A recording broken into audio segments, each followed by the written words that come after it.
Whenever you guys are ready. Are you guys good to start? All right, you're up, David. I'm up. We gotta do some. All right, we need a what do we need need a motion to start open. To go into, I'll amend the motion to approve the agenda. Okay. All right, so we need a motion to open the meeting. open session. Second. So Jen, you were the motion. Julie second. All right, roll call please. President Scott. VP Welch. Director Henke. Aye. Secretary Wiesenthal. Aye. Director Olson. Aye. Director Wag. Aye. Director Lewis. Here. Aye. Come on, Pirate. All right, motion passes. All right, and next we need motion to approve the agenda as presented. Motion. Just the MSBA. Second.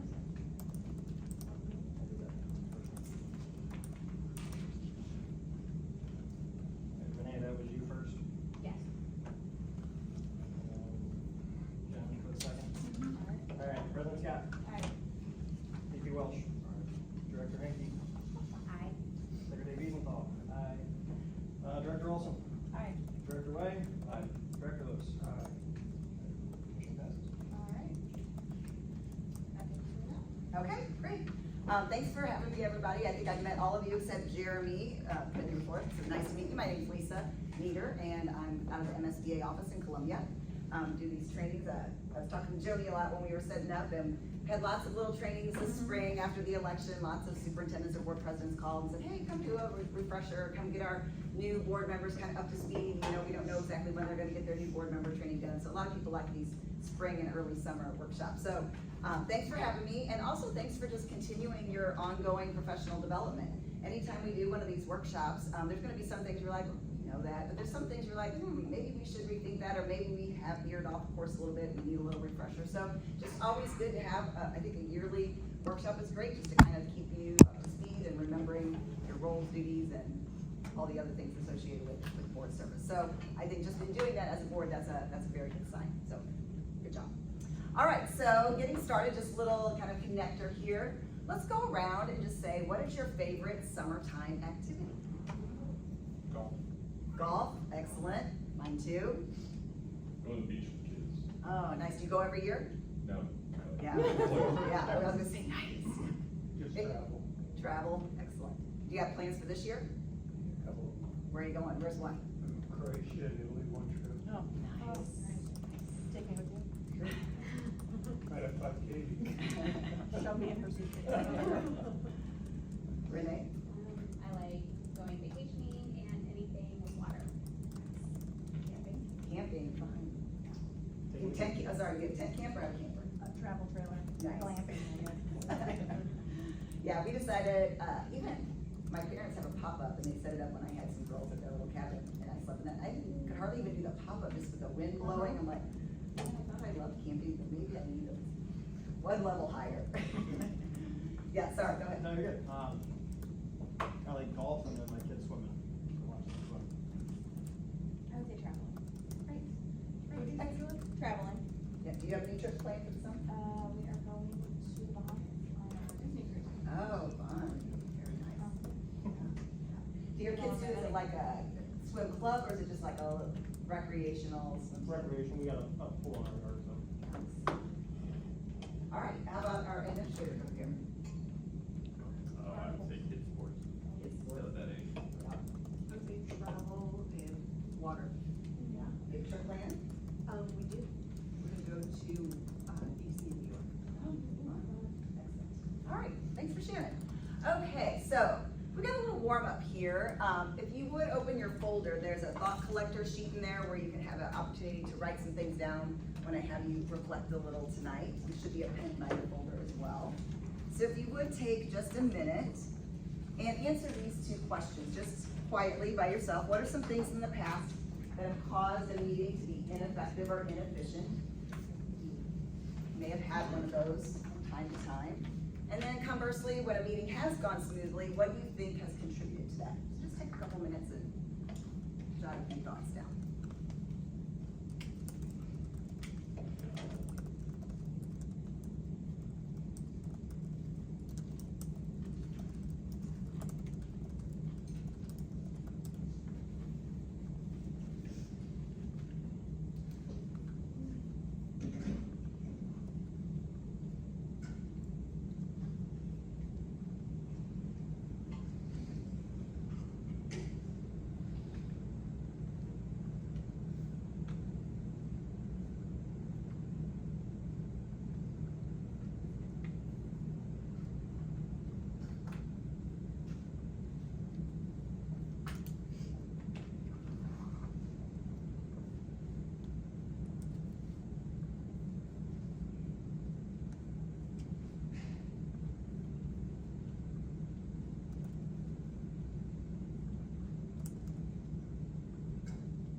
but we're gonna circle back to those thoughts at the very end. All right, so our agenda for this evening, we're gonna talk, basically kind of go through the meeting here, that you have, as you know, some pre-meeting responsibilities. So we're gonna review those and then also review your timeline. You probably have a system in terms of when you do things, when you get things that's working, but here's an opportunity to say, you know what?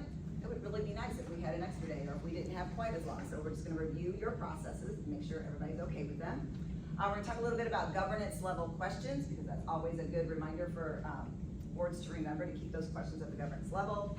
We're gonna talk about meeting norms and structure. Spend the bulk of our time talking about the decision-making process, looking through kind of two scenarios, one that's just for fun and one that's a little bit more based in reality. And then we talk about self-assessing and goal setting at the end. All right, so pre-meeting responsibilities. Little cartoon to start out with. I don't know if any of you work in systems or things work like this. Let's have a little pre-meeting to prepare for the meeting tomorrow. Whoa, do you think it's safe to jump right into the pre-meeting without planning it? Okay, let's get this preliminary pre-meeting meeting going. I think you're fun, but you're not. But sometimes it seems like that happens, right? Well, we don't want it to be all that crazy, but we do have some pre-meeting responsibilities. So generally, the way it goes, board members, if you have some, we know your meetings are driven by the agenda, but from time to time, there might be something a board member would like to put on the agenda that isn't, maybe scheduled to be on it already. So you have to submit requests to the board president. The agenda is then developed by the board president and the superintendent and includes those specific exceptions for closed session items. Sometimes the superintendent kind of gets a rough draft going and the board president looks it over, gets feedback. Sometimes they meet before each, they have a set meeting once a month and actually do that together, so that just depends on a particular super board president. Then the superintendent, once the agenda is kind of finalized, them and their assistant develop the board packet to get ready for everybody. And then that's shared out with board members. Most boards do that electronically, but I was at a board a couple months ago that still sends it out in the US mail. I was surprised when they said that. They have found that's been most effective for them. I'm like, okay, so people are still doing that. And then, what's that? You never get it. You never did it. All right, then board members, we now review the agenda and those board packet resources. Board members submit questions if they have them, right? And you probably have some protocols for how you get answers to those questions. And then of course the agenda has to be posted generally on the website or somehow to the public at least 24 hours before the meeting. So we also, I think I included a copy of this sheet in your folder as well. You don't necessarily have to get it out if you don't want to, but you can follow along. So at this opportunity, I would really like to talk about your process right now. Give you guys time to kind of think about your timeline for this pre-meeting process and just chances to give ideas, suggestions, thoughts, or say, I think our process is great, let's stick with it, okay? So these are the same things we just basically talked through. So submitting requests to put on the agenda.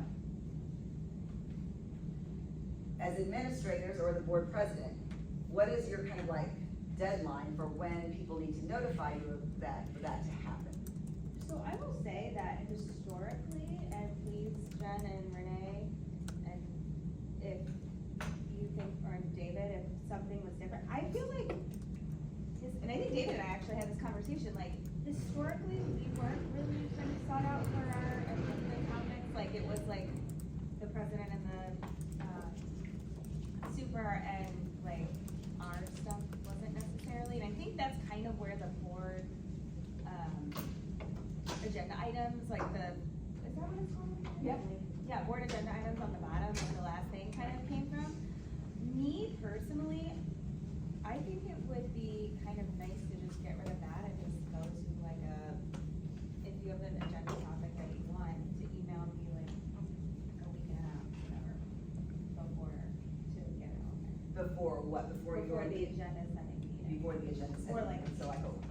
So 7 to 10 days before the agenda setting. yeah, I don't know, what do you Any guys other think? input on that? When's the agenda setting meeting? A week before the Week agenda. and a day before the agenda comes out, so usually. Or like, how about, So we have that running list of things that we might wanna someday put on the Exactly. agenda. And some of that stuff gets crossed off because we end up either just fixing it some other way or Comes up some other way. we move on past it. I kinda like that because, especially when we get to check things off, it makes me feel like we've done stuff and we're like, put the check in the box. And it also kind of just keeps it in the back of my mind because I'll forget. And if it's in that document, then we can always just go back and review it. So tell me about this document, I'm unfamiliar, so you have, is it like, It's a shared document among the board and the administration, and it's stuff that we have put on this list of board priorities. okay, So things to talk about eventually, or? policies to create, things to discuss, maybe new programs or new efforts, things like that. So question, I don't inherently disagree with like having that kind of reminder. Instead of just like kind of thinking about how the agenda gets made and like, considering we've talked about it at like the end of our previous meeting, would you guys be okay if we just like, kind of just kept our own tabs on it and just like, hey, we're having a meeting in however many weeks or 10 days or something, because priorities can shift and things can change as things happen, and just say like, hey, this has been on the list, I'd like to talk about it Yeah. at this meeting, versus instead of going over it at the end of the meeting and just. Maybe still have the link on it, just so. Yeah. If someone wants to look at it.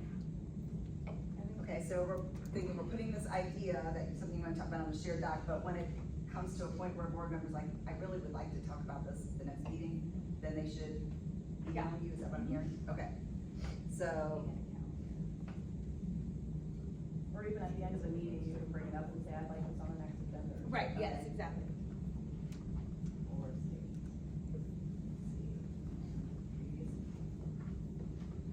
So like our meetings are on the third Thursday, so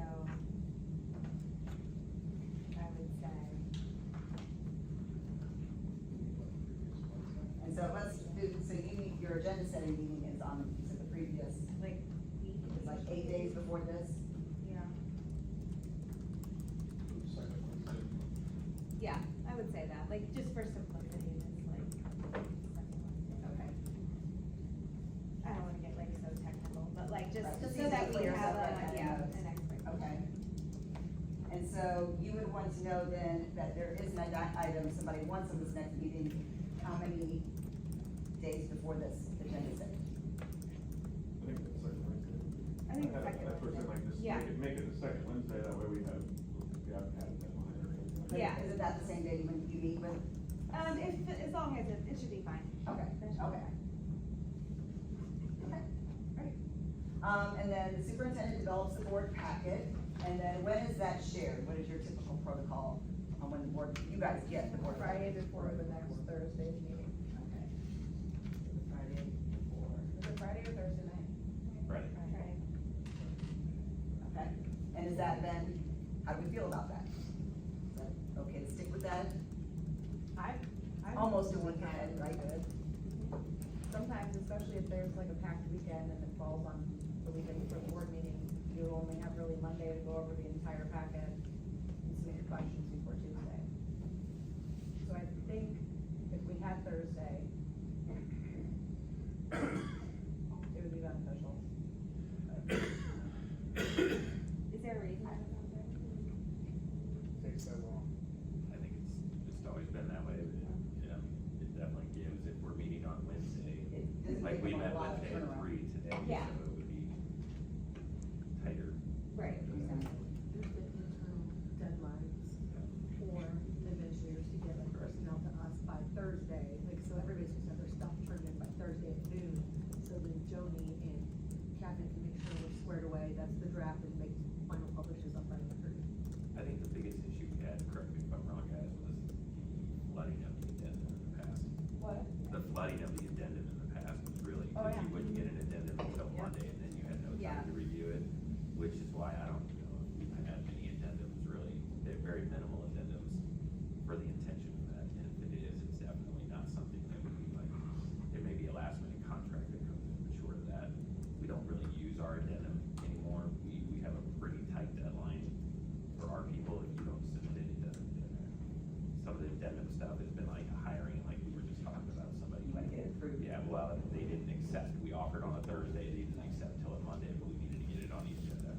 So those would be some of the addendums.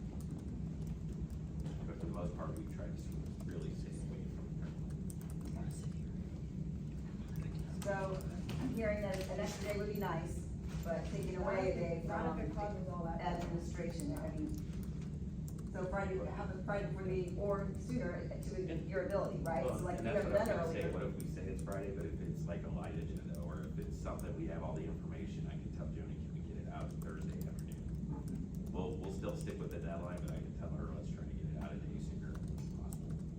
And with having less on the agenda has been very helpful. Yeah, that's, So, yeah. so those are things that would come after you've already had it, and you're like, oh gosh, one more thing. Yeah. Okay. Any comments? Everybody okay with that? Still kind of keeping that the same, but they'll send it out earlier if they're able. Okay? So the board members review the agenda and the board packet resources, and then submitting questions. So what's your protocol now for some questions that you have that you would like answered before the meeting? We emailed to Joni, Email to Joni, okay? and she gives them to the correct department. And then they, Is there a deadline for when you can email an expert? Tuesday, end of day. So 5 p.m. Tuesday or whatever. How is that process working? Yeah. Now it's really good because some questions have been scaled way back, I think partially because you guys have time to review it, but not putting the addendum. I think when we were getting tons of questions, it makes it tight, trying to get enough information. We have not had an issue answering the questions, and I couldn't tell you how long. It's been ample time for us to get those. And then the suggestion, I think it was Renee, adding the department so that people, they could directly contact the department on the answer has been helpful too. It's been that way, it won't be your response. I do think that's gonna be a child. Opening the communication line.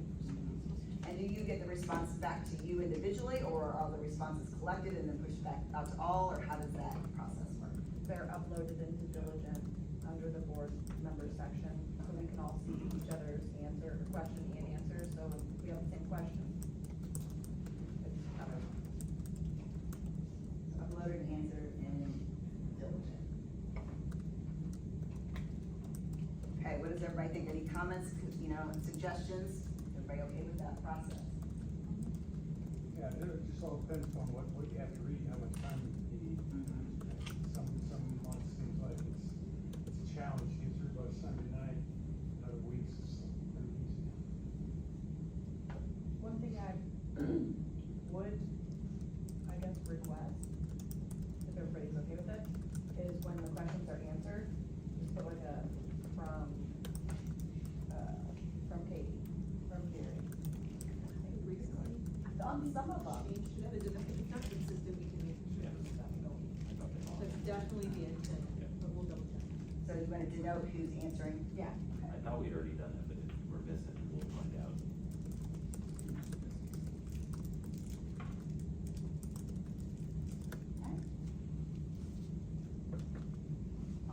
And I think that covers some consistent protocols for how you do your answers. And then agenda is posted, I'm sure that's the law, so I'm sure that's being done by Joni. Okay. All right, any last thoughts on that? Seems like you guys have a pretty good system in place already.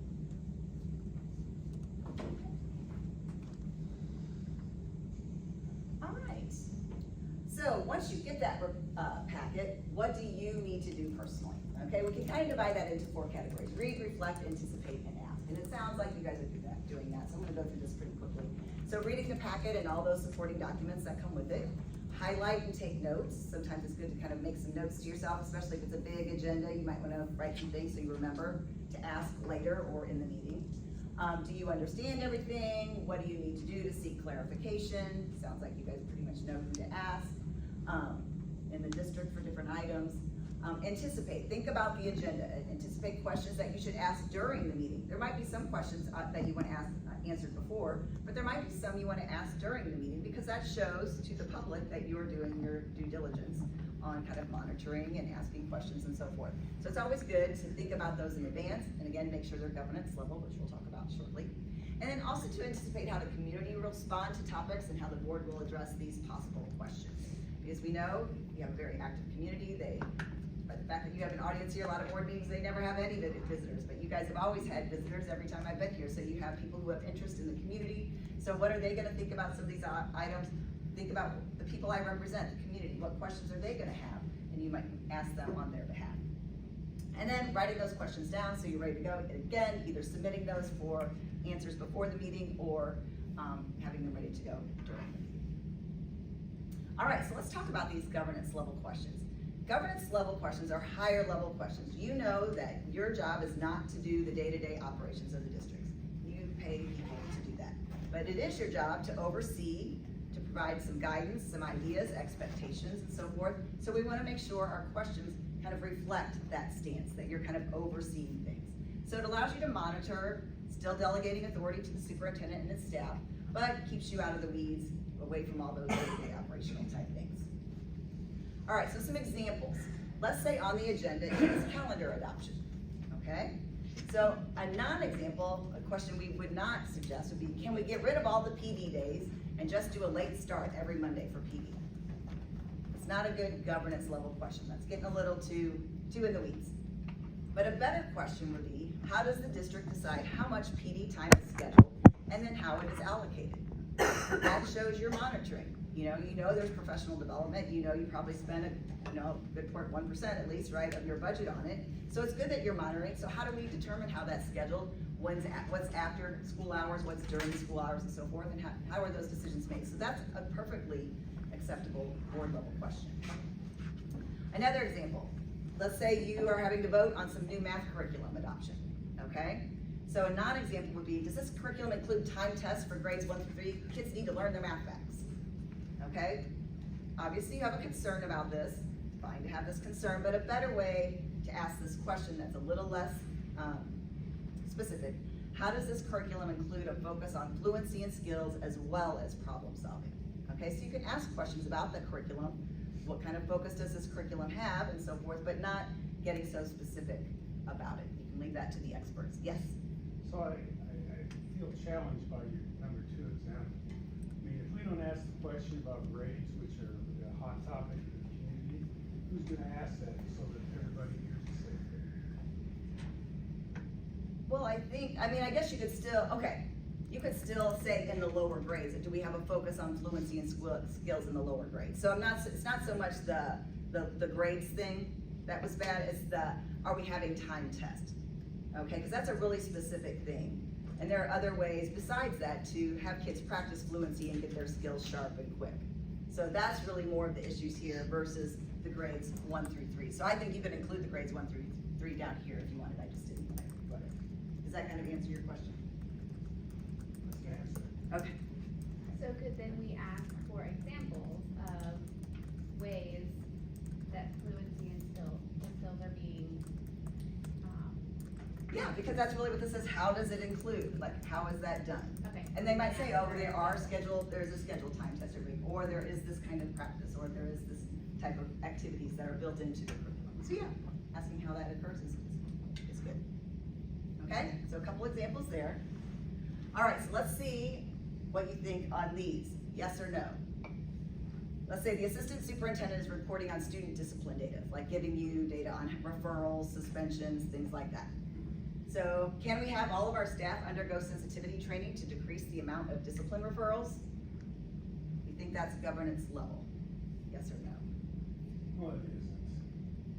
It's a no-brainer, right? Well, you never know. No, we would say that one is not, okay? Getting a little too specific, providing suggestions, that's not your job to provide suggestions. What about this one? Can you have the assistant superintendent provide not only the number of referrals, but the number of unique students receiving the discipline referrals? Is that still too picky, or is that more governance level? What's that? I don't know, that's data. That would help us in coming to a decision on policy changes we might wanna make. I don't know. Yeah, anybody else thoughts? Number of unique students receiving the discipline referrals. And so then having it, Yeah, like break it out into, cause one kid could count for like 15 of the referrals. How many unique students? Yeah, I think you're, oh, go ahead. Yeah, I think you're right there.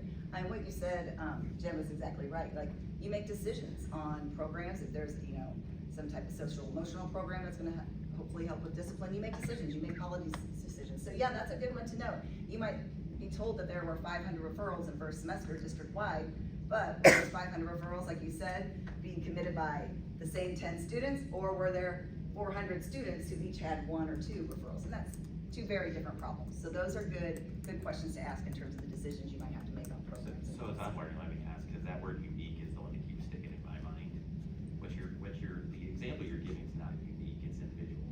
It's how many individual referrals, or how many referrals were duplicate referrals.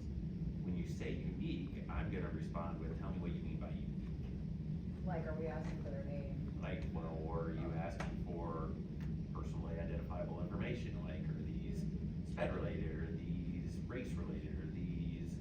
That's how I read it when it says unique, but I think it could be interpreted either way. I mean, it could mean the discipline, or it could mean the kind of student. Yeah, so I think you could definitely ask a follow-up question if you weren't sure, if the board member asked this and you were like, what do you mean by unique? And when I wrote the question, I was thinking of how many different individual students are contributing to this large number of total referrals, school-wide or district-wide, depending on what you're looking at. But certainly, always should ask those follow-up questions, because we know we can't give out those personally identifiable information. Okay, so what would be a better way to write the no question? Take a moment, and I think there's a spot on your paper. So kind of to get at the same idea as that first question, but zooming out a little bit. And everybody can have something different. It all depends on kind of how you interpret the question, but could you make, using that same topic, can you make it more governance level? Give it a shot. Once you have one, compare it with your shoulder partner. Table mates.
Once you're done, just kind of share amongst your table. What training do we have?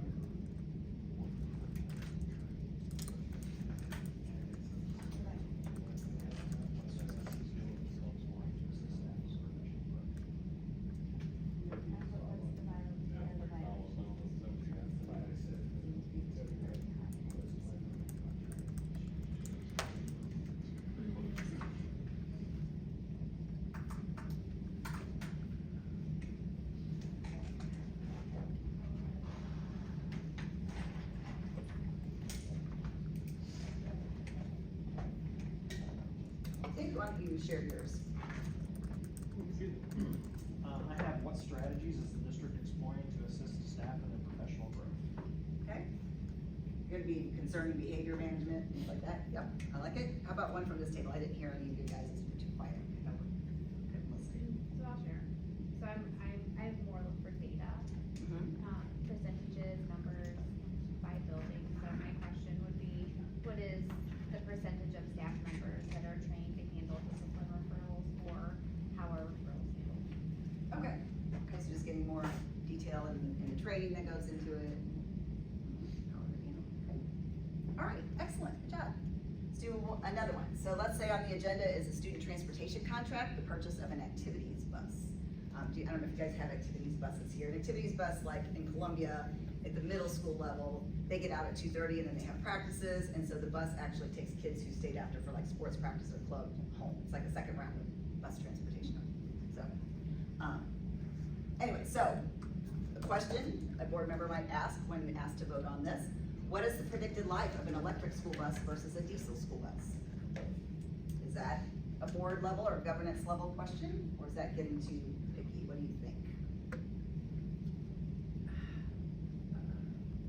So I think it all depends on.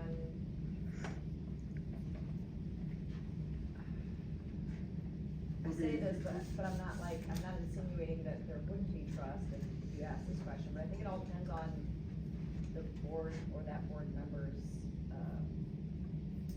faith or trust that the administration or whoever picked the bus is picking the most cost-effective, long-term, positive investment for the district again. Okay. I don't think it's a bad question. I would like to know the answer to it, but I don't know. This one's tricky. Okay. You're being asked to approve the expenses of that, you need to ask questions about it. Okay. Anybody from this table want to add?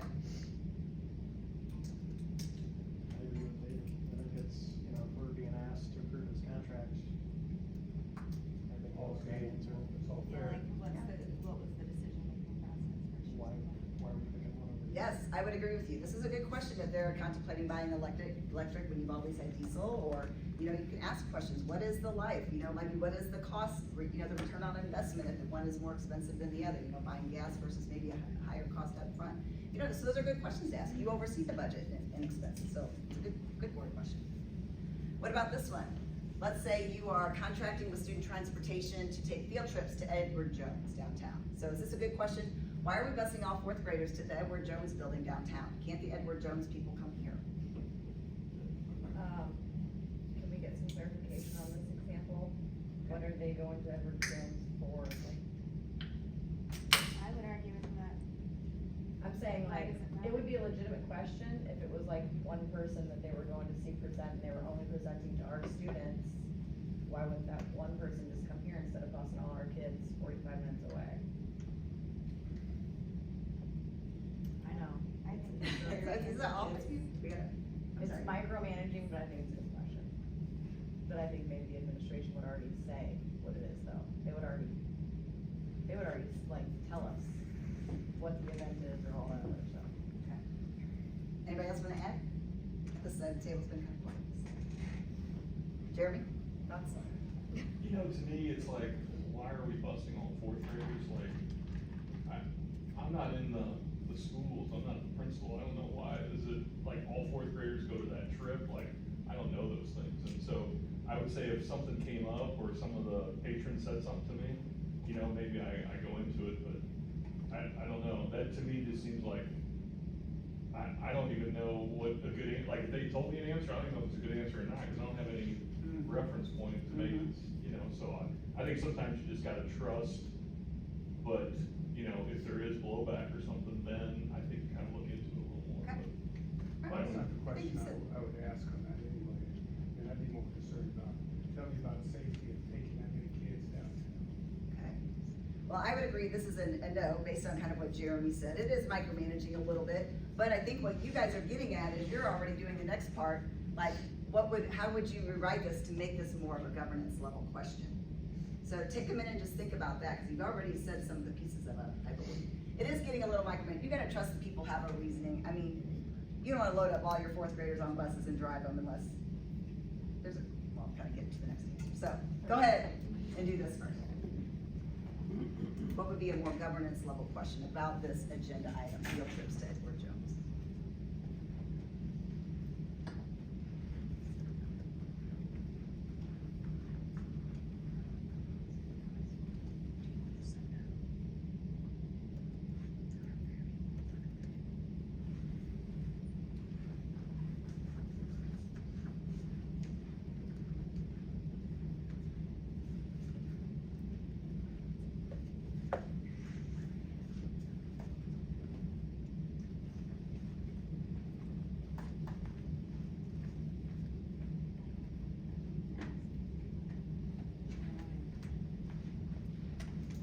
What's the benefit of not busing students downtown? Do you have something to share with your table?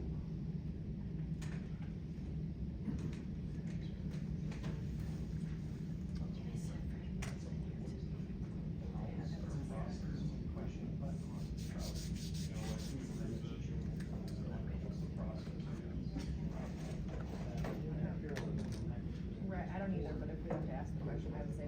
will students be attending and how does it contribute to their education on our CSIP? Yeah, that's good. I have, You guys want to do? What's the agenda? Other people? Safety and.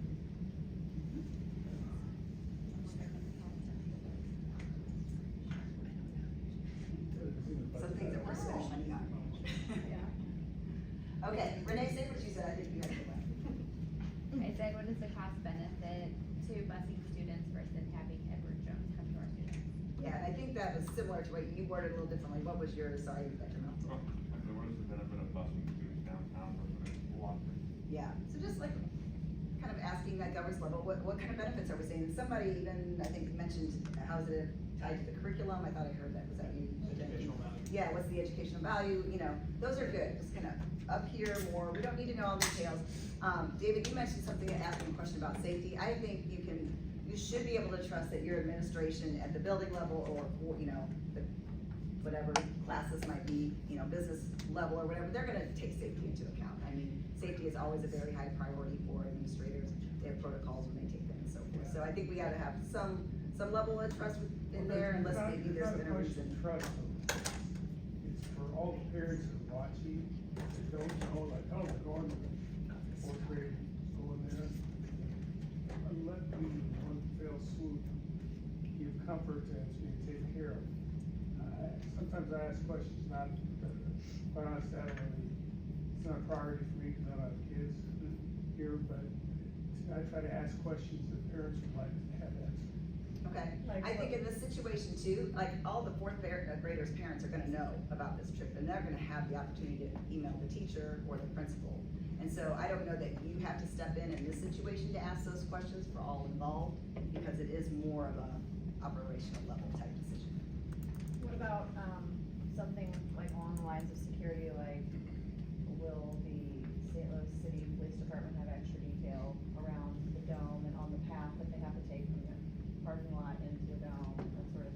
I think you can zoom it out a little bit more, what extra safety, given the increase in crime in the downtown area, what extra, are we taking any extra safety precautions? So kind of zooming it out, you know, maybe they're taking some school resource officers, doesn't have to necessarily be about the St. Louis Police, you know, they might have other plans, so just, yeah, I think that's okay, just zooming it out.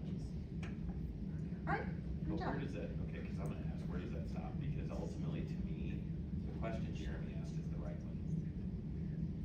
It's what is your field trip policy? How do you determine if the field trip's A, related to curriculum, B, cost effective and worthwhile, cause all that's defined in our field trip handbook.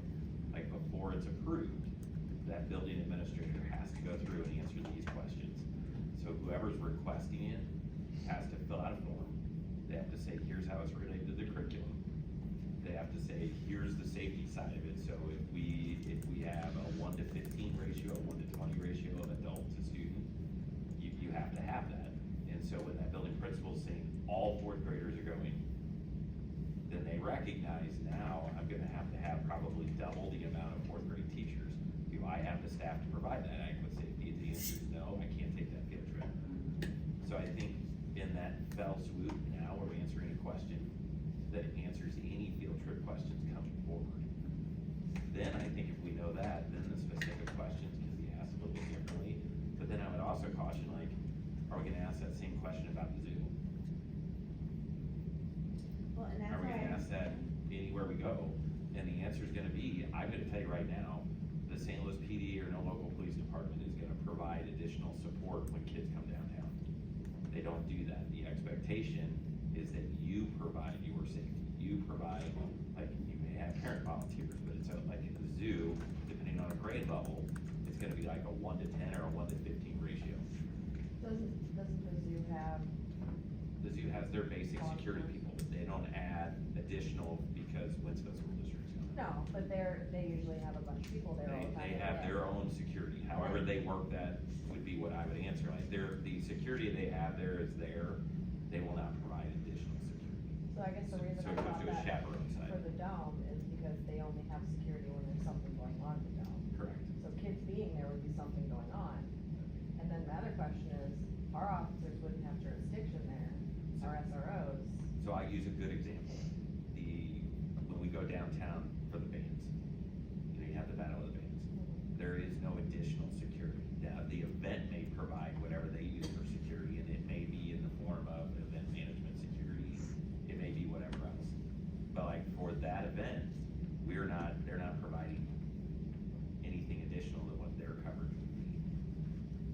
the only coverage then comes down to what are we sending down with our kids to supervise?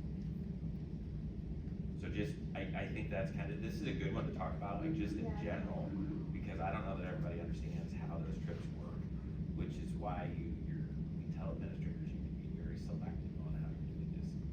That's Is- why I didn't even, I was like, I couldn't even rewrite it because like, I wouldn't have asked anything about it. Because of the fact that so many steps had to have been taken before it even came across our desk to, you know. Right. But I still think But I don't know that that's it's a common fair knowledge. question, because I think Yeah. it's more like, how do you guys go about determining what a field trip is? Like, how do you say it's okay? How do you justify taking them out of the classroom instruction setting? Like, that's my biggest question, and I always ask that. Is this singular field trip worth missing the instructional time you're in this? How? And I think as we walk through that with administrators and they're asking those questions, and some of the things we do field trip wise are because we've always done them. They're class parties. Yeah. So I think, you've gotta really start talking about those evidently. And the fact that you have a manual is good, because it's in writing, so it's consistent across all buildings, important in a big district. And that's updated yearly. And I think this is just a weird question. It is. I don't even Yeah. think that it would be a question that a board member would ask, it's more of a parent question. I do think it's more of a question, that's why it's not at the governance level, yeah, it is really more something a parent would ask to the teacher or whoever was claiming to do it, yeah. Okay, but you do sometimes have to approve those transportation contracts, so you might have questions. All right, good discussion. So these governance level questions can occur before and or during the meeting. So even when you're sending those questions that we talked about, as you're reading your board packet, those should be governance level as well. I think sometimes people, when they're just emailing a question to the administration, they sometimes get into the weeds a little bit, but those should also be governance level, okay? Trust your employees to do their job and just keep those at that governance level, same as during the meeting. So then question on that. Yeah. So, Jerry and I have done this, and Katie and I have done this, and even Jill. So there's been an influx of like parental questions, and so I'll go over those questions with Jerry, Kate, or whoever, and then ask if we can do kind of a, let me ask you this question, you explain it to the community, I'm gonna ask you this question, and just to get more feedback and information. In the meeting, you mean? I would say, administration, what do you think about that? Because we do have chain of command to the questions that people are bringing to you. You could just say, that's not within my power to do anything about, but you should email, Mr. Bishop. I don't know that we want to tie up a board meeting with all of those questions. It wasn't a lot, it was an agenda item, usually it's around curriculum. And so we do have like a presentation, we do have our own questions, and then I will ask a few community questions that are like more broad, but. I think even those that you should they should be governance level. Okay, trust that the administration is doing their work, but certainly questions that are in that monitoring stage are. So it's more like, what should a parent do if they have this concern? Where should a parent direct their concern to? To me, those are things that you should say you really need to contact, and kind of knowing what your administration structure is, if that's, you really need to talk to your principal about that, or you should probably email, Dr. LeBron about that, she handles those types of issues, so we don't have to bring everything to the board meeting.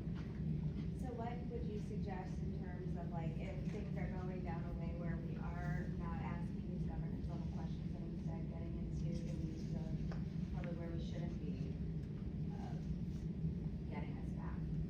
I think as a board president, that's something you're like, oh, I think we're getting a little bit too in the weeds here, can we step back a little bit? That can kind of redirect everybody, 'cause sometimes you just need a reminder, like, oh, yeah, I am kind of. And then maybe they can rephrase their question, or maybe they're like, okay, I don't need to ask it, or, And sometimes Brian will chime in and he'll say, no, I like this input or something like that. Like if it's something. Or if he says, that's a great question, then it's okay, I'm sure. I'll say just a little bit of feedback in regard to what Renee was asking too. So sometimes if we have like a big curriculum coming, or there's a large contingency of people that have consistent questions, sometimes I think what she was trying to get at was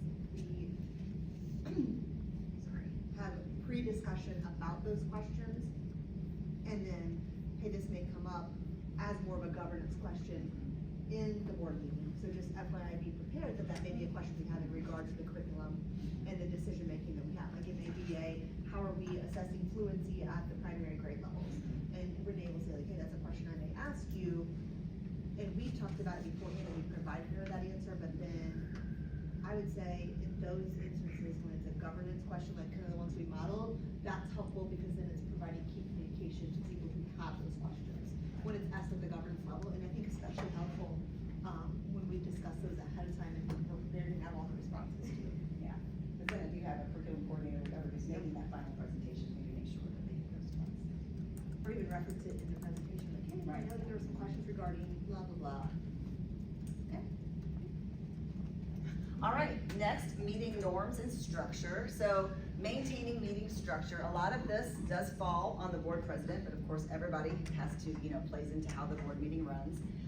So we really want to stay on topic. You have an agenda, so as you're discussing things, it's really important to stay on topic and not kind of go down a rabbit hole, get off topic a little bit. And sometimes things come up where you decide, well, we do need to discuss this, but not now.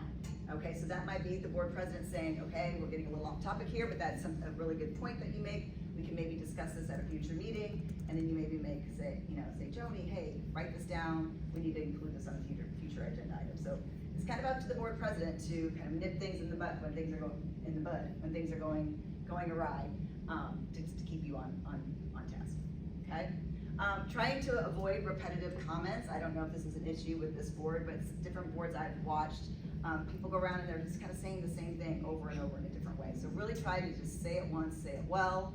Everybody's heard you. It's not a large room. Sometimes you have to make the point in maybe a little bit different way, or I don't think you understood what I said. Sometimes you have to say it again to clarify because people didn't interpret it right. But really try to avoid being repetitive to kind of keep that meeting running and discussion running smoothly.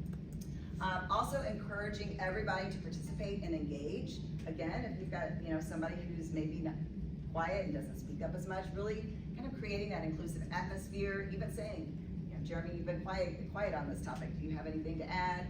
Is fine to say to any board members who's kind of quiet.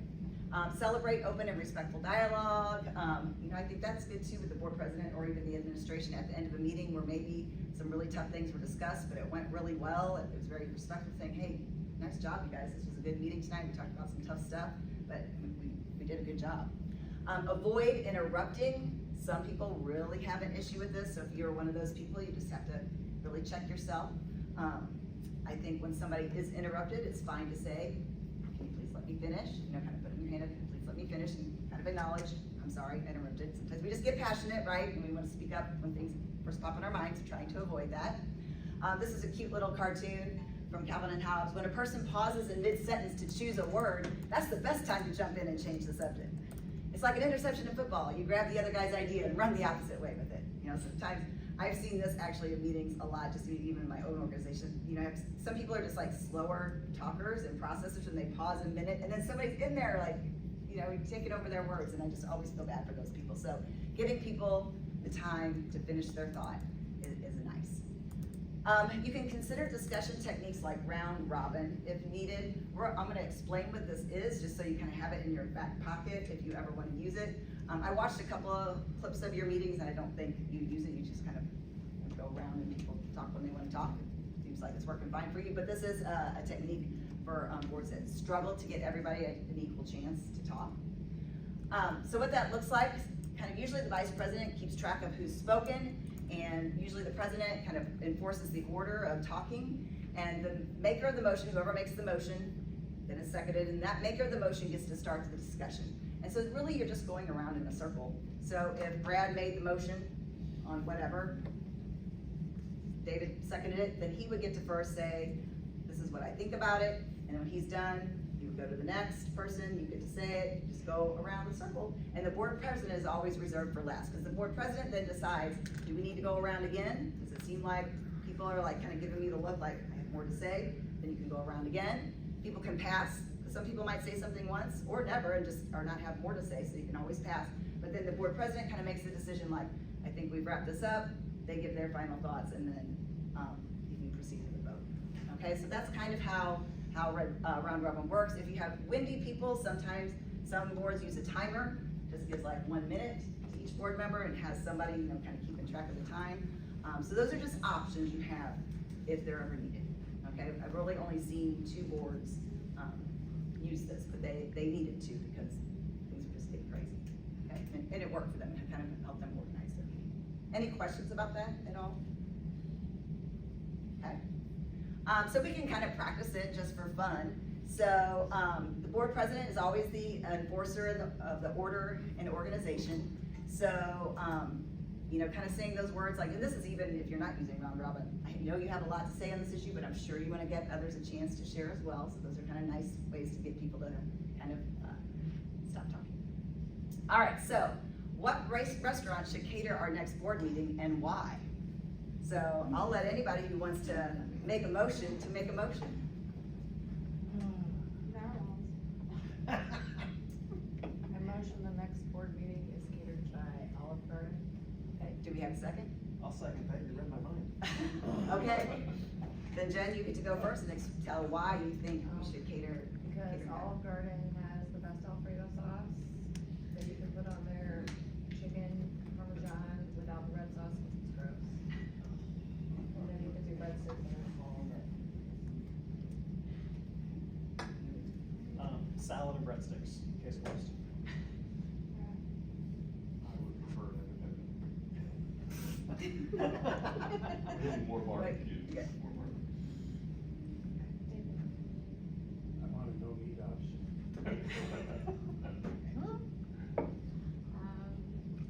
I prefer meals with less carbs and more vegetables. So I do like barbecue a lot too. I would go for barbecue. Okay, so then you would kind of determine, do we need to go around again, or do you feel like the discussion Well, I has played think itself there- out? we had zero consensus on any sort of catering on that ground. So I guess in theory, we would go again, so there was some sort of direction. I could make it better, okay, they also have steak and vegetables, guys. I mean, I do really like your breadsticks, but I don't want to take a nap during the work. All right, so Brian, then, you're yeah. okay with that? No, I just said to Jerry, can I inject, that's too expensive. Yeah, dang it, Brian. That too. Dang it. I'm just thinking, I'm just one dragging that out. all right, so you get the idea, Yeah. just I gotta go around. suggest people bring. Okay. I would love that. I bought my dinner sometimes. No, she said I said potluck. pop. I will just. I know, just hear one time when somebody brought soup. Okay. All right, so let's talk norms. I think this is what we did last time I was here, so, and that's on the right what we created. It still said proposed, because I sent it back to you guys, because you had to then formally adopt them. So, tell me what happened. Are those just sitting in your Google Drive, or are they printed and sitting at your desk? Do you read them? They're probably sitting in the green. I mean, I think we're doing them. I generally think we're doing, there are times where we get a bit off course and there's some interrupting and trying to just like get, you know, it's like get people to chill out for a second and listen to each other. But generally, yeah, they don't sit out with us. Okay. No, that's fine. So they're sitting there, so we went through the process.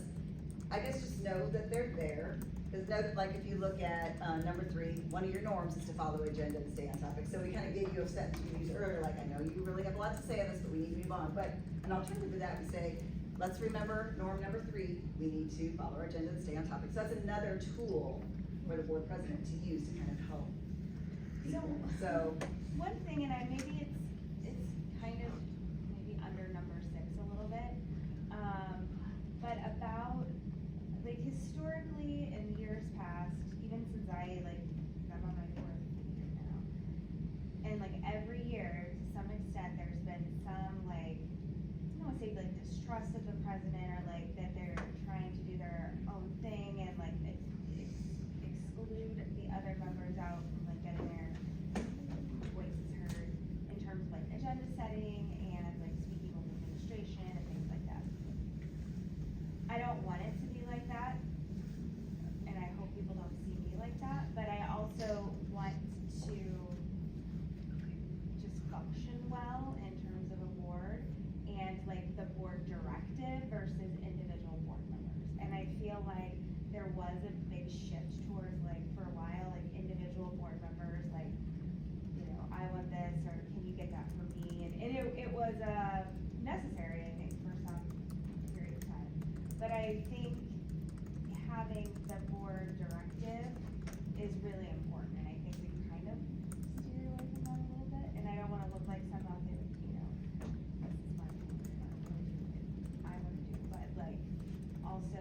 like Jeremy emailed me a bunch of questions to email to Brian, or, to get like stuff back to Brian. So I guess I'm curious your thoughts on, the board directive and like kind of getting that back together as a way to move through the meeting and future meetings and directions to administration and that instead of just being 7 individuals. Does that make sense?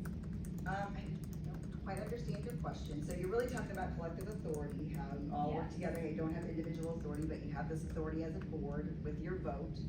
Once the vote is taken, the majority decides, and then we hope that everybody supports that. You don't have to love it, but you say the board has decided, or we decided as a board that this is XYZ. Right. So. Are you talking about like if a board member has a question or they want to, like? No, but more like things that are more of a heavy lift for administration, like in terms of, like if Brad wanted, I don't know, I'm trying to think. I think I know what you're talking about, but I feel like, I don't think we've done that. yeah. Like, I think- like for example, like what we were talking about earlier, Renee, about like transportation. It just kind of triggered a thing that was like, I asked for a workshop on it. But like, that was you asked, I'm not saying like, I don't agree, but it was like, that wasn't a board decision, that was you. Right. But So just like, that, so that's what I'm I saying. just mentioned it at the last meeting, at the next workshop, I'd like to kind of collectively talk about like transportation Right. and those issues. So I'm just wanting, I do think it's gotten a lot better for sure. But like, I think that is something that I guess want to say to you guys that if like, there's ever a point where it's like, I'm asking for board consensus, it's not anything against anybody individually, it's just like, we do need that reminder that we're like one board. not Yeah. separate. So then how does a board member put something on the agenda or something? Well, that's what we talked about, like, you just be like, hey, email me, I wanna put it on the agenda. I mean, cause I said it at the last meeting, so then I just kind of thought that it would be on the next. Well, I will take that. So can I ask a question? Yeah. So like, I'll use transportation, because I'll say, hey, to Julie, hey, I wanna talk about transportation, or what's our plan for transportation next year?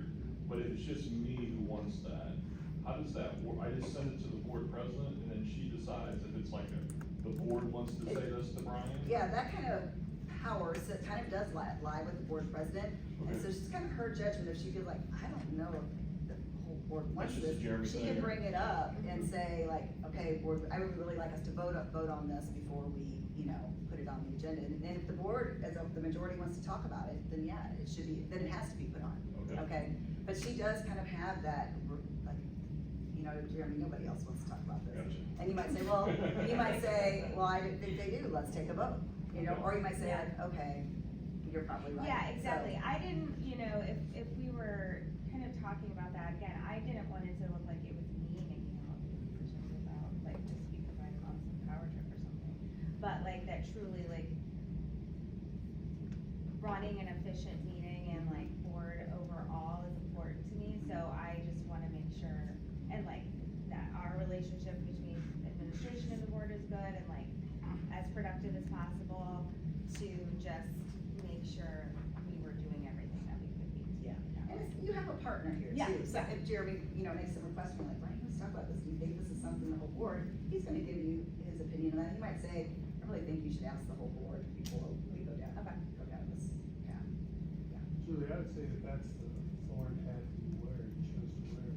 No, and that's fine, I just want you to know that if you're like, Julie, I really want, like, cause you and I had a conversation about getting stuff on the agenda, how historically, like, it's not been a Right.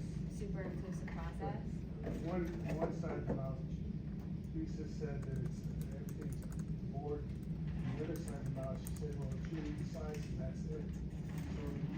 So you end up having to take flag. Which is fine, I don't care. I'm not arguing against you or anything, I'm just saying that it's the nature of the position that you can't really get away from that. Right. Because if an individual comes to you, you have to thumbs up or thumbs down, sees them every day. Yeah, So, and, you find it helpful when we add those things during the board member section on the agenda, where we're all sitting around the table and we can all be like, we don't want to talk about that next week. Or, cool, yeah,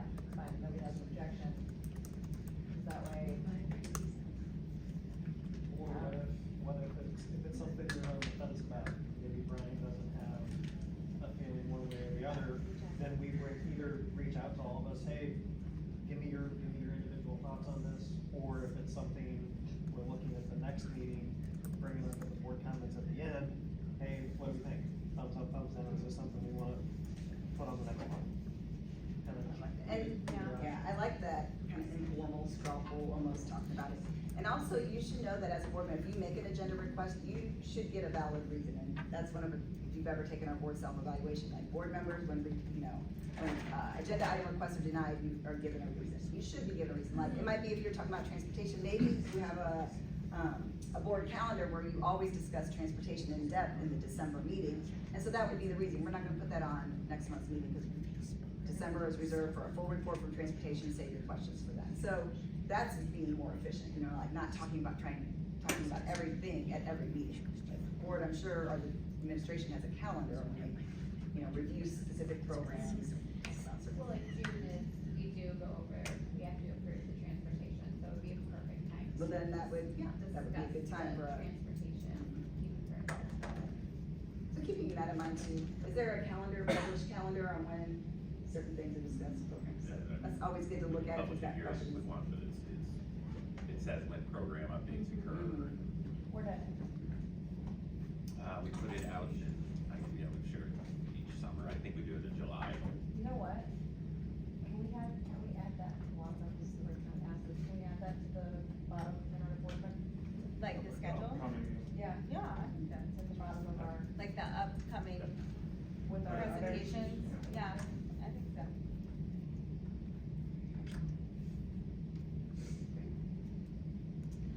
All right, voting types. Again, I watched some clips of some recent board meetings, and it seems like you guys do roll call at times, and also voice vote seem to be the two I witnessed you all doing. Is that correct? Some boards do general consent. Our attorneys do not recommend that, because sometimes it's just hard to know who's voting what.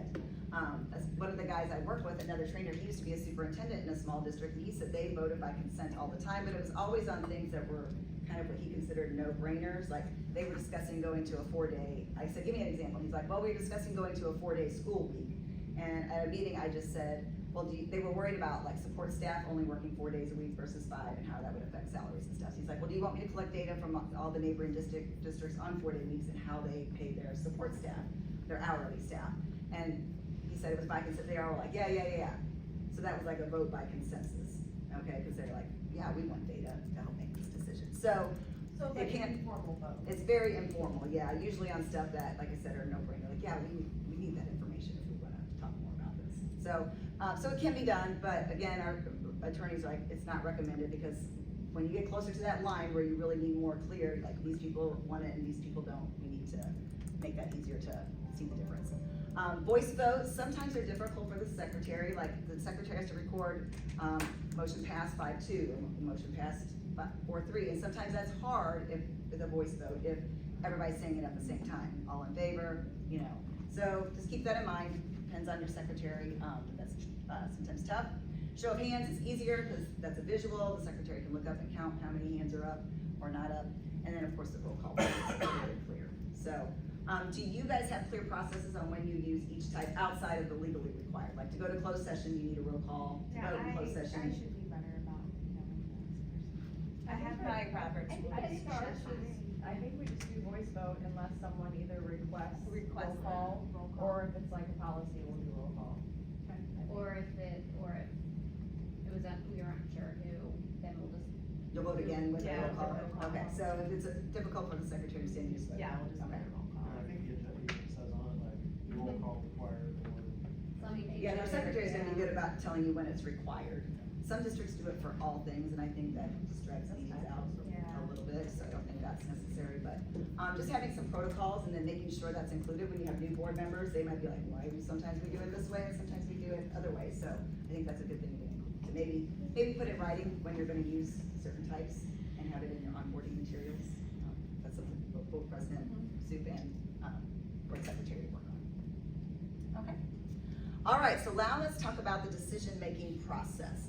So just real briefly on your thought collector, how do you make decisions? When you have a decision to make, do you have can you kind of delineate that out as a process? Just take about a minute to jot some things down. How do you make decisions? decisions personally.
Okay, so let's see how your thought process kind of aligns up with what some of the research says. So, some researchers at Dartmouth and UMass kind of identified these 7 steps to effective decision making. So, 1, identifying the issue or the decision to be made, obviously. Gathering all relevant information, considering all the alternatives, weighing the evidence, and then making the decision, and then supporting that decision, the action that's required that follows up the decision, and then reviewing the impact of your decision. Okay, did any of you have some of those things on your list? Yeah, which ones? Gather info, analyze the info, consider counter info or facts, assess the fiscal note. Yeah, okay, yeah, that's several of the things right up there. Excellent. All right, so let's kind of go through this in just a fun example, kind of go through the decision-making process with this particular decision to be made. Your family has decided they would like to get a pet. Your family has 2 adults, a 12-year-old daughter, and a 9-year-old son. What animal should be chosen as the family pet? Okay? So, relevant information. Let's just think about this. What information do you need or would be helpful in making your decision? I'll let you talk in your small tables about this, and then we'll share around. I know, it's almost like. Are they responsible? Any Yeah. allergies? What is that?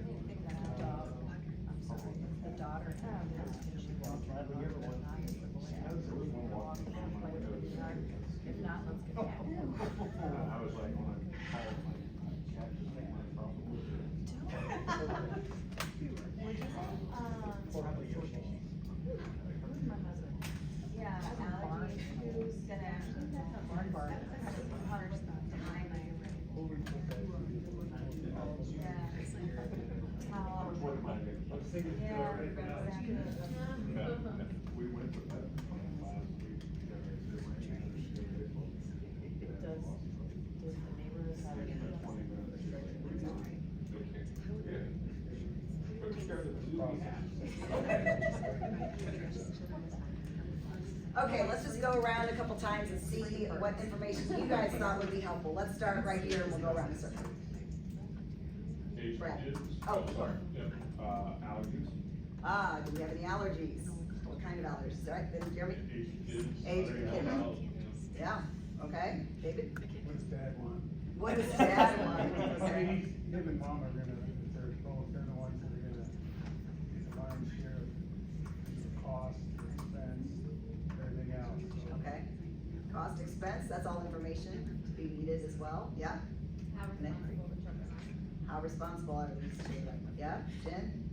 I guess like what commitment the kids are willing to make and have they ever followed through with their commitments in the past? Do they have a good track record? Yeah, good. I was thinking general time commitment, like, how much time do we have to put towards this animal? If it's a puppy, I mean, you can't just let it roam the house or it's gonna destroy it. Yep. I don't know. throw one more thing out there that you know? Finances, yeah, how much is this gonna cost us, can we afford it? How Yep. long does it live? How long does it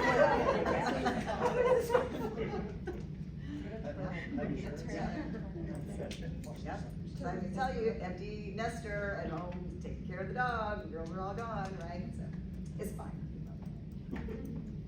All right. Next.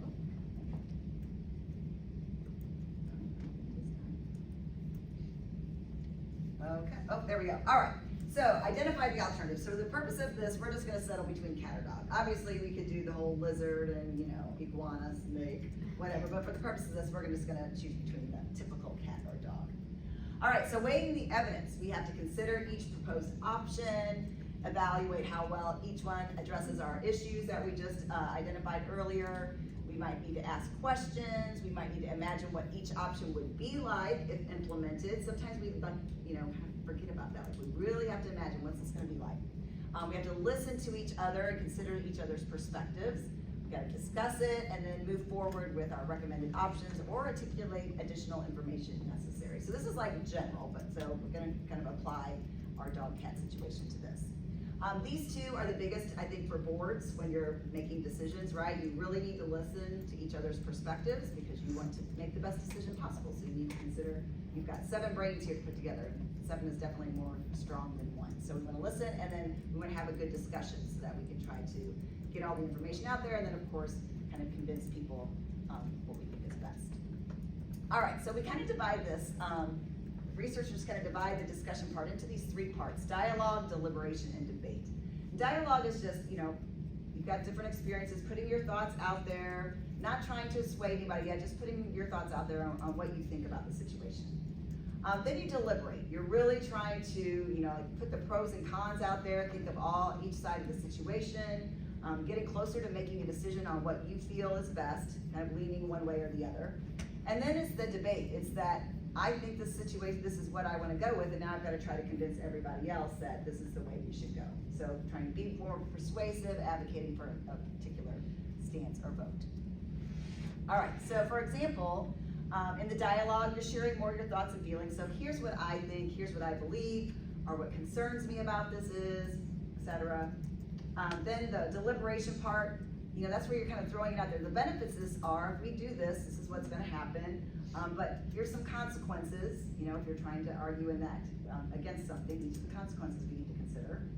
And then that debate, you know, I really feel like this is the right decision because X, Y, Z, putting the final mark on it. It's not necessarily divided by this, like you go around and say these things 3 times, but these are kind of the evolving of the conversation that should happen, even though they're all intertwined as you're debating or discussing an item.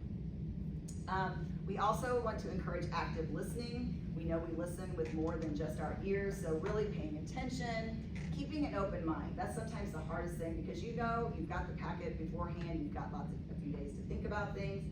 So coming into that decision-making process with an open mind, with it, okay, this is what I'm thinking now, but I'm really gonna listen to what everybody else says and weigh it out.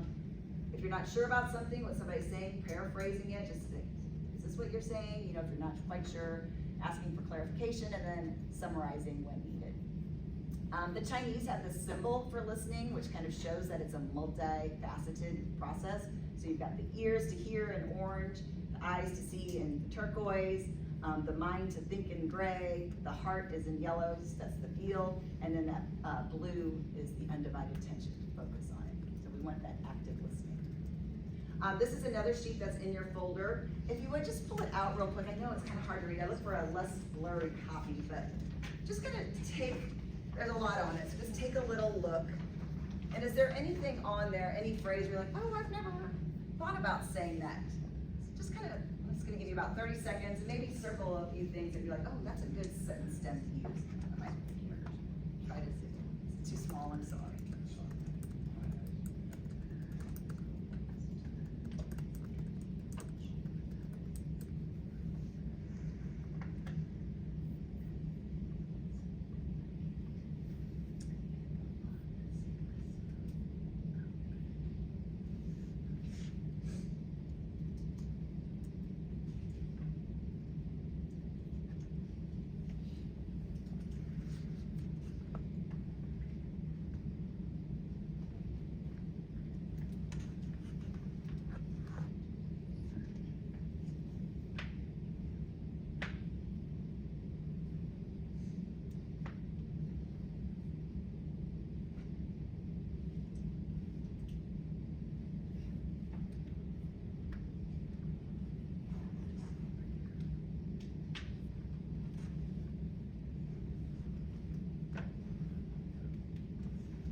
phrases that, you know, kind of promote healthy discussion and discourse, so nice to have, just to look over if you're not sure how to approach things, or things or discussions aren't going well, these are maybe some phrases that can be used to nicely keep people on track.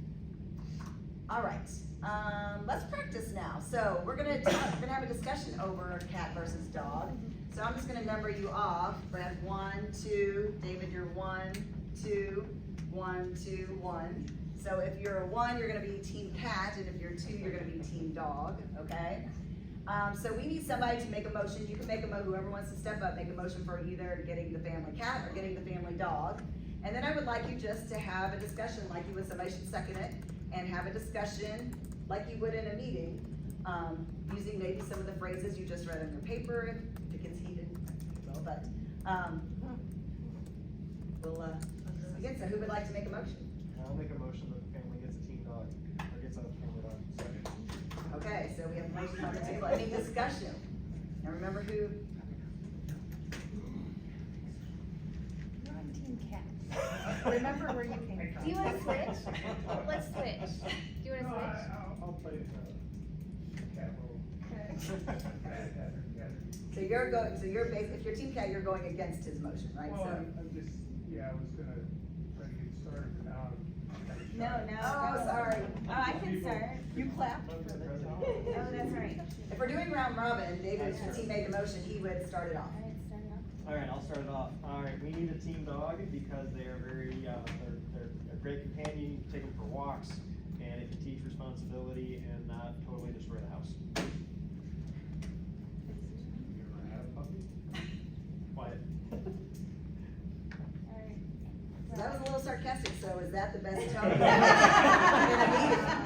Because that slips out sometimes, so, Brad, is there a better way that you could say, you're gonna, kind of counter his remarks? It's under the clarification. Yeah, let's see. Remind me what my house looked like after our last one.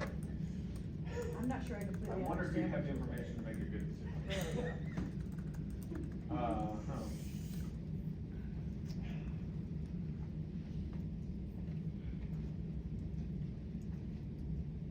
You don't have to use just those, you can talk off the cuff.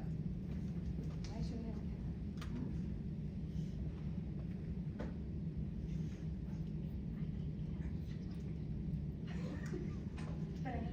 I have something to say, but I'm gonna speak. My concern about a puppy is the construction cost to the house versus cats. My argument for the dog is like, it's for the kids, they're growing up, it'd be great to have a pet, like social, emotional, coming home, having an animal to take care of, and dogs are loving, cats kind of run away, so I think it's better for our family. I think you can have a dog, you should have a cat, because a dog has to have entertainment. I was gonna muddy the waters a little bit. Pro dog. I mean, my cat is my dog's entertainment, Well, so. there you go, see, I'm trying to, as best I can. But then she will puke and poop and everywhere else on the house because of it, so.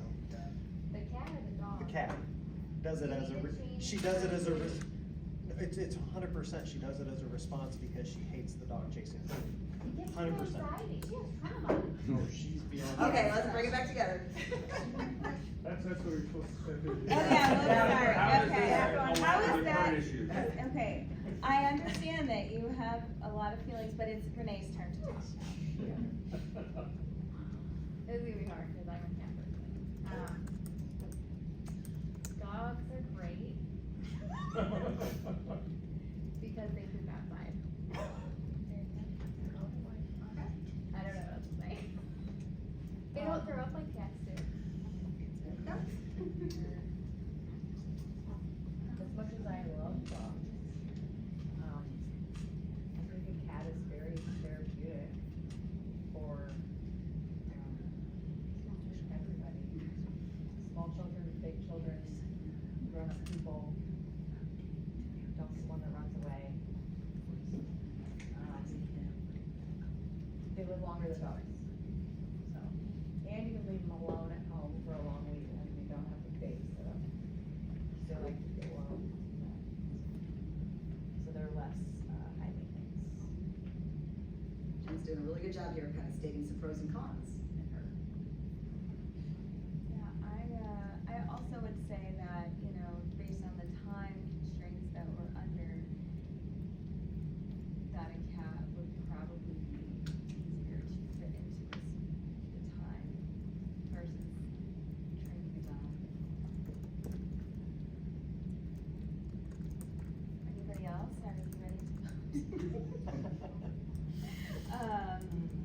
Brad, anybody else have anything they'd like to say? I mean, I'm curious. I'm following, Mhm. if nobody else has anything.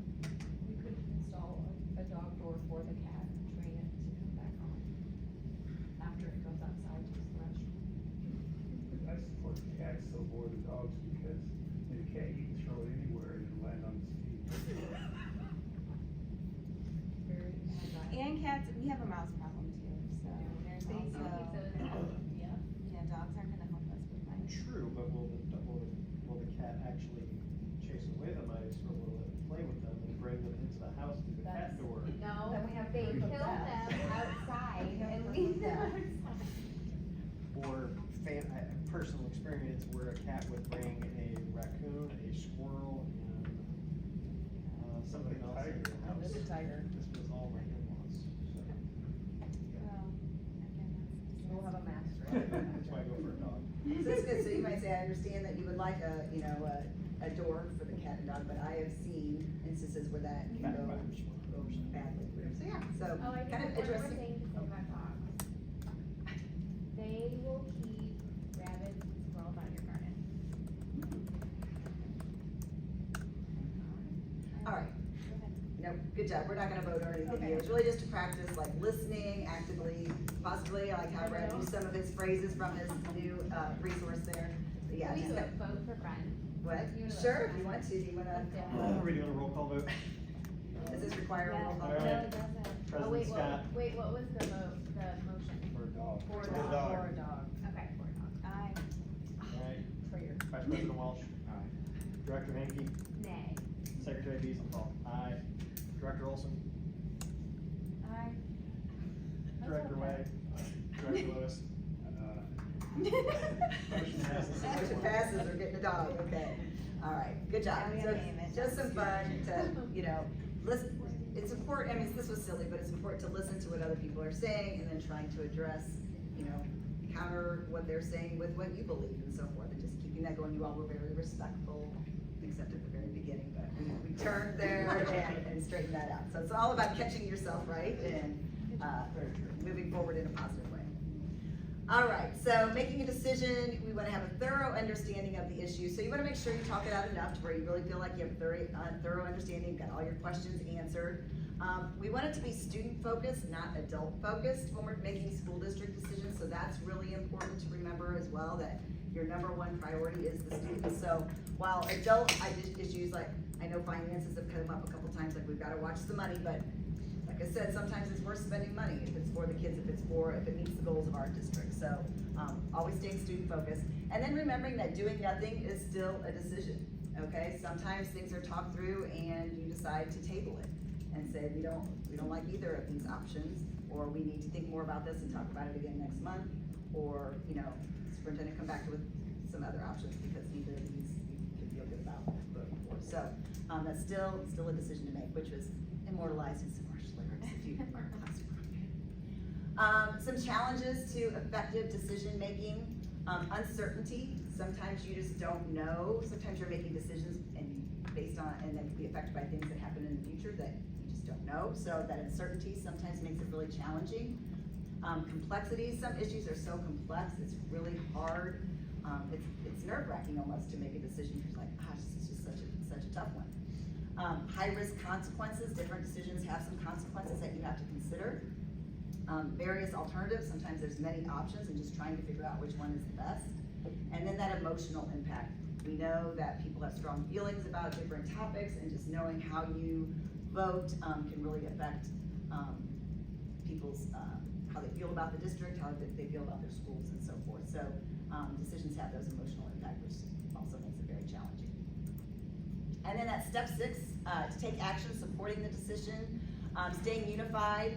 Like, don't allow things like, after you've made that decision to get a dog, don't allow, say, we should have gotten a cat, you know, you would just nip, as a parent, you would nip that in the bud. Like, we considered all the options, we thought this through, we analyzed all our data that we, you know, thought it all through well, we made a decision, so we're not going to second guess ourselves. So we don't wanna allow questions like that. Practice how to consistently respond to questions and concerns. You guys probably get this all the time after you make decisions. People on the street or at the grocery store, or family members ask you, why did you guys do this? Or why is this going on? So in this dog-cat situation, it would be like your grandpa or your parents saying, what are you thinking getting a dog, right? I know I got that when we first got a dog. My parents were like, what are you thinking? You're not, you know, in a volleyball tournament you're going to, what are you thinking? It's like, we've thought it out, we've got a plan, you know, so practicing how to, of course, kind of respond to some of these questions. You might have people saying, don't they shed? You want that mess? What about visitors with allergies? What are you gonna do when you go out of town? So these are kinds of questions that would come up when you get a pet, but I'm sure you get, you know, questions when you make decisions at the board level as well, people asking you. So kind of being ready, how are you gonna respond to those questions after those decisions? Thinking ahead of time can help you not be so caught off guard. And then reviewing the impact of your decision. So knowing you cannot please everyone, right? I'm sure you guys have felt that many times over. So anticipating pushback in certain situations, what will be the concerns? So in this particular example, will mom end up doing most of the cat caregiving, or the kid's going to argue whose turn it is to do some of those dog chores? So what are gonna be the concerns? That emotional impact must be acknowledged, everyone needs to be heard.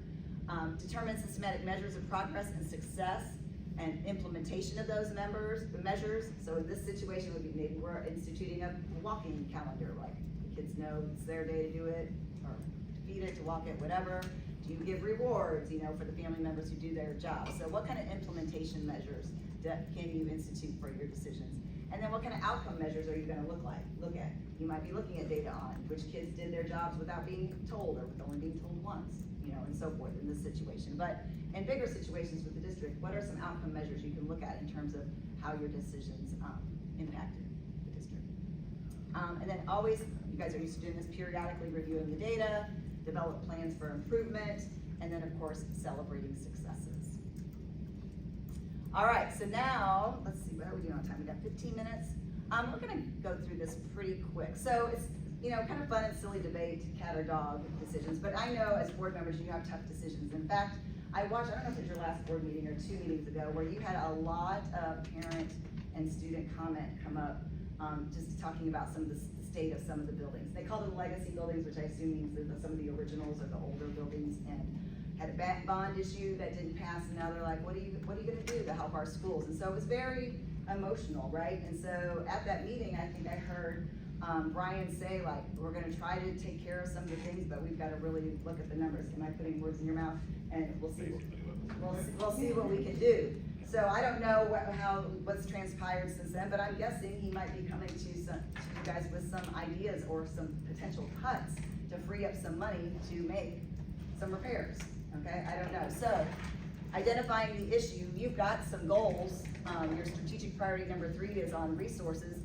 So you're gonna demonstrate good stewardship of financial resources by maintaining a balanced budget, and you're gonna create, implement, manage, and revise a master facilities plan that includes growth and expansion, upgrading and maintaining buildings, safety and security, and proactive and efficient planning. So that's in writing, that's part of your CSIP, right? So you feel this obligation, but some of the facilities takes money, and we know with older buildings, it sometimes takes a lot to get those fixed and keep them running.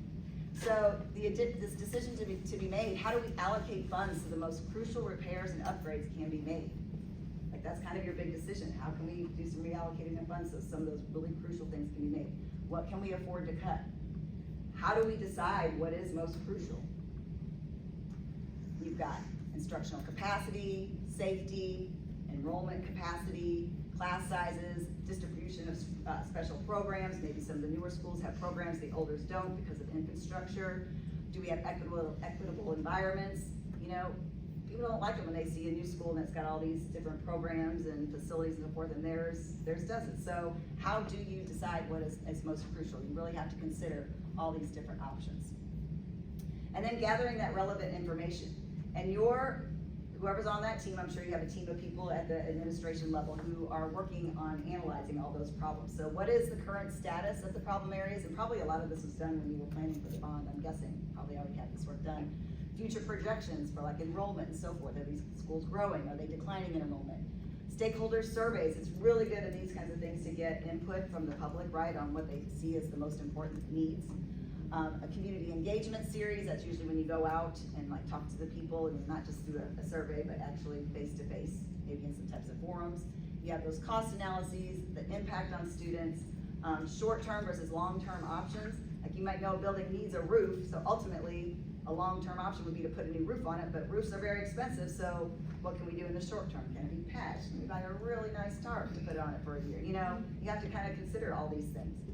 So any other relevant information that can help you make decisions, you really want to ask the administration to provide that. And if you think of other things that can help you, those are things you can ask for. So identifying alternatives, and I want to make it very, very clear, I spoke to nobody at the district. I totally made up these options here, and I just worked with my fellow employee who was to be a superintendent on if these dollar amounts were like in the ballpark, and so he's like, they're probably close enough for this activity. So, anybody take it, these are fake, I made these up, okay? So what if you were forced with these options to cut 25 administrative assistant positions across the district? So like those secretaries, those people who work in the offices and so forth.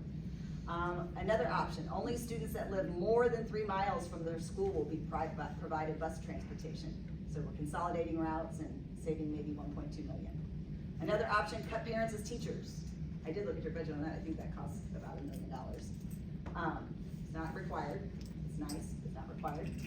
And then option 4, consider running another bond issue, like not doing anything to see if we can get more money. So, let's see if we can go around and talk about just one of these options. Let's just do the first one. So that first one is cutting people, cutting secretarial positions. So, let's just kind of run through that and just think of what kind of questions first would you want, what kind of data would you want to be provided before considering this? And let's say all 4 of these are on the board. They say, well, you could pick, you know, we could do all of them, one of them, none of them. So concerning option 1, first, what is just gathering information? What is some information you would want to know before making a decision on this? I would ask if the building principals, because I guess they're the ones that would be the highest up as far as like each building secretary and then the other administrative assistants under them, if they think they have wiggle room, like could they consolidate a job, one of their secretary's jobs? Is that a governance level question? It sounds like you're wanting to ask individual principals, so how do you? I would suggest that the administration do that. I mean, because the board can make a decision and then we find out that we can't keep running our schools if we cut 25 secretaries. Yeah. So I would want. So if the superintendent is presenting this as an option, do you think he just wrote it down and just said, oh, let's throw this one out there and see if they can? He's probably done some research, right, to say like this is something we could do. I guess my question would be, what would the impact be to the building without, you know, if there's at least 25 separate buildings, or, you know, 5 buildings with 5 different people regardless, you know, what is the impact to the building in terms of absorption of work duties? I think that's a good governance level question, like what is the impact? I was thinking like long term, like, okay, this is you do this year, that saves the 900,000. How is that being allocated? And then is this something that is sustainable long term, or is this only a temporary thing? And then we need to be looking bigger picture down the road. Are we going to even have those steps back? I think thinking long term, like what is the plan of future use is good. Is this a permanent cut of these positions, or is this something that we would bring back should we, you know, if we finance the different down the road? Yeah, good question. So I'm a little bit confused because these are all decisions that the administration makes and we approve it, so if, I would just ask the question, what do you recommend? You know the school situation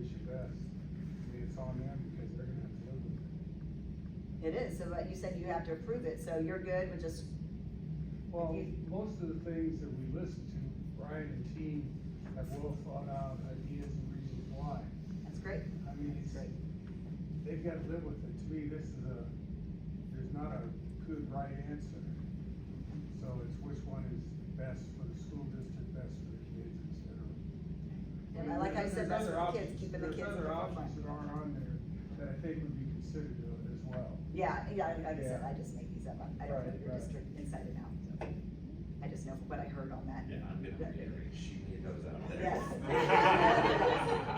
I wanted to make that very clear, and I knew people always report to us. Those are 100% made up, Yes. nobody's ever talked about it, We have not spoken. with the exception of number 4, which I told you guys we didn't talk about. Short of that, Yes. none of I that wanted to has make been that very, yes. discussed. When I first had this on there, my colleague was like, you need to make that font bigger and highlighted. Yeah. It's Alright. really hard to answer, cause with Brian and administration, they give us a lot of information. They don't just ask us the question, so we would have all of the information that we needed to make a decision. So just asking that question,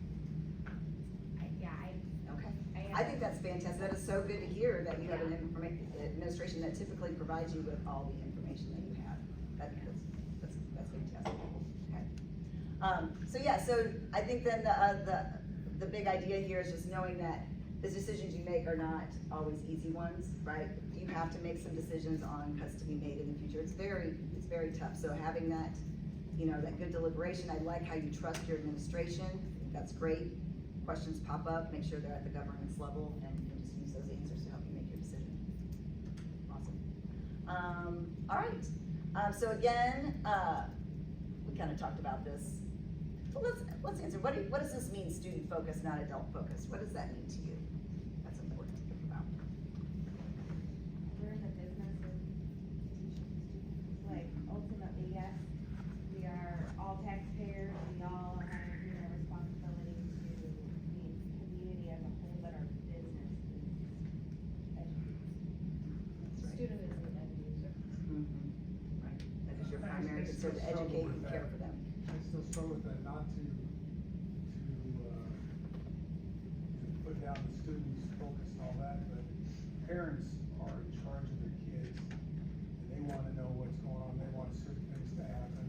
We're elected by the parents. To me, there's gotta be some obligation to the citizens, the taxpayers, et cetera. I think that overlaps though, because the parents want what's best for their kids, right? And so if that is student focused still, right? If this, the parents have their kids' best interests at heart. So I think there's some overlap there. But when it says not adult focused, who is the adult we're talking about? Because if we're talking about. I think like if it's more work for somebody and let me think, example. I just have a hard time with that, because if we're talking about not adults as in the teachers, well, we need to equip them But the student will still be end user. to then give what the students need. I get an example from the classroom. This isn't really at the district level, but from the classroom, when I was a teacher, we were really debating allowing of retesting, like on a unit test. And so the administration really thought that kids should get a second chance if they need it, because there's different reasons why they don't do well. Just like on your driver's test, you can take it again. The bar exam, you can take it again. So that was their argument. Whereas the teacher's argument was more like, that's really time consuming to write another test, administer another test, figure it out. So that was more of an adult focused lens, thinking about the time it took to do it versus the student focus, like what's really best for the kid. It's really best to know what they really know about this topic. And so if assessing them again is one way or the other can help us with that, then that's what we should do. So that's kind of a classroom example of that. And then just remembering doing nothing is still a decision. What are the pros and cons of not making a decision? Like when you table something or just say, we're not gonna make a decision on this, or we can't. What are some reasons or some pros why you would want to not make a decision at a given time? The pros would be maybe at a later date we have more information. That's a big one. Yeah. Yeah, maybe it's not a pressing matter, or it used to be, but it's not anymore, or Right. something like that. Okay. And then some cons? Issues unresolved, but Yeah. hang on. Kick the can down the road. Yeah.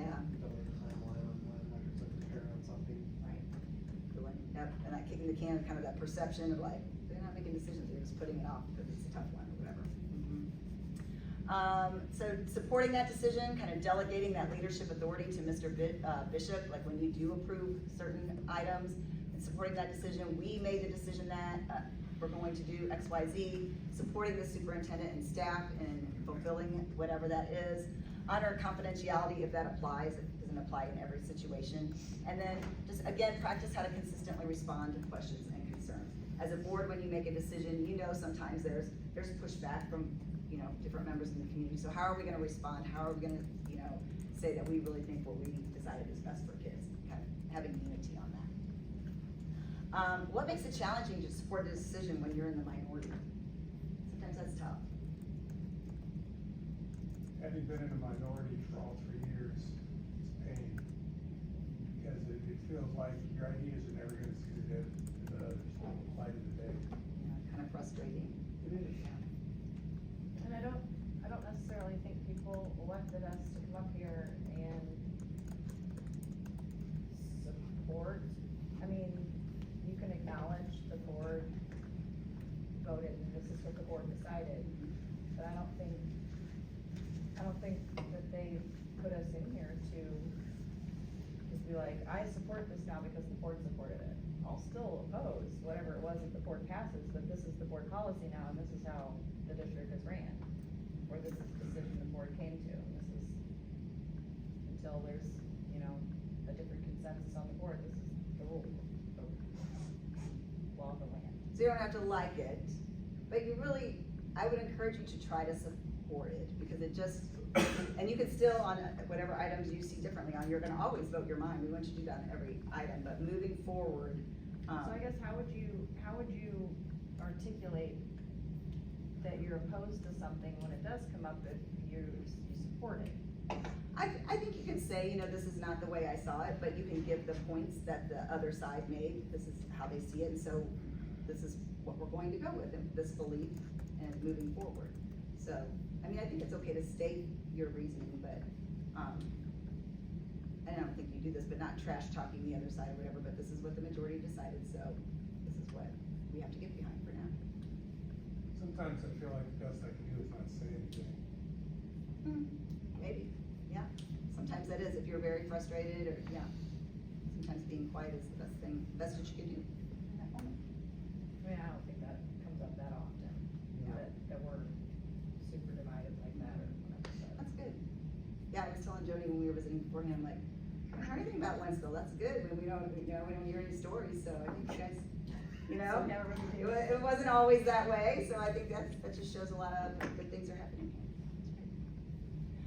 So just remember, your board policy does say, board has authority to take official action only when acting as a whole, and you can express those personal opinions, but once the board has acted, try to accept that will of the majority.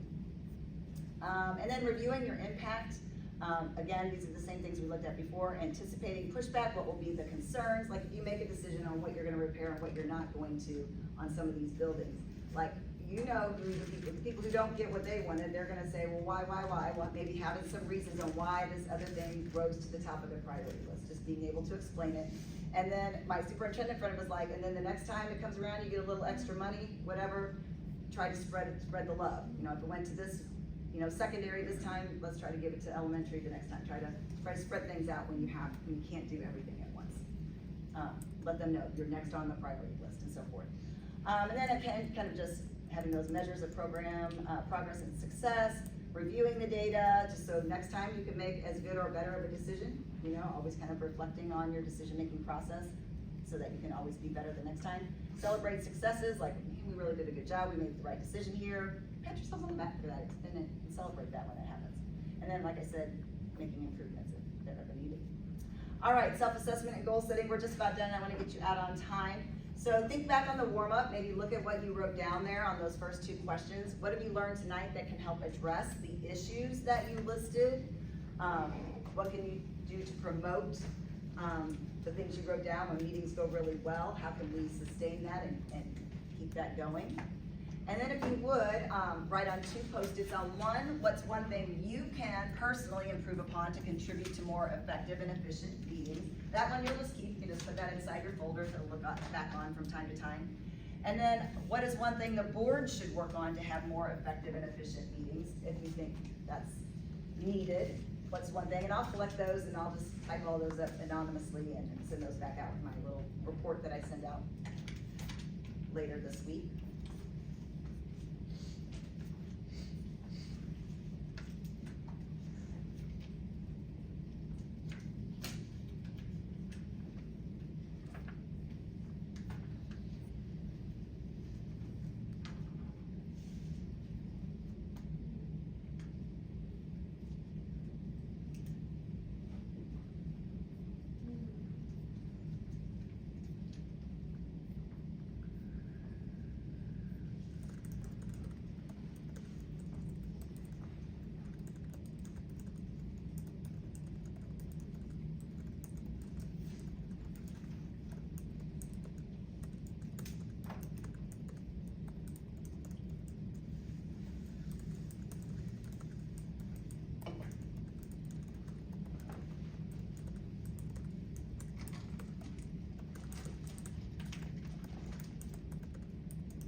And that's all I have tonight. You guys, thanks for your participation, and again, congrats on doing, keeping up and doing a little bit of PD every year. I really think that's just good for, keeps the board healthy, and I wish you guys the best of luck. Can I ask a opinion on something off this topic? Sure, you wanna ask it for the group, or? Yeah, that's fine, from Okay. MSBA. With the recent ruling that came down from the Supreme Court, what do you see as the impact to school districts, if any? You're gonna have to tell me what you're talking about. So where the Supreme Court ruled that Blue Springs was within their rights to have separate bathrooms. I don't know, that's really a question for our legal department. I know have been saying they have much policy to rewrite this summer based on federal and a lot of the state legislation that happened this year, so they have like 3 shifts they're gonna be pushing out new policy on. So the attorneys are really the ones to ask about that. Is that Susan? Yeah. Susan and Matthew were key, yeah. Motion to adjourn. Yeah, motion to Yeah. adjourn. Second. President Scott, Aye. EP Welsh, Director Hanky, Aye. Secretary Wiesenthal, aye, Director Olson, Aye. Director Way, Aye. Director Lewis, Aye. motion carries. Meeting adjourned at 7:03.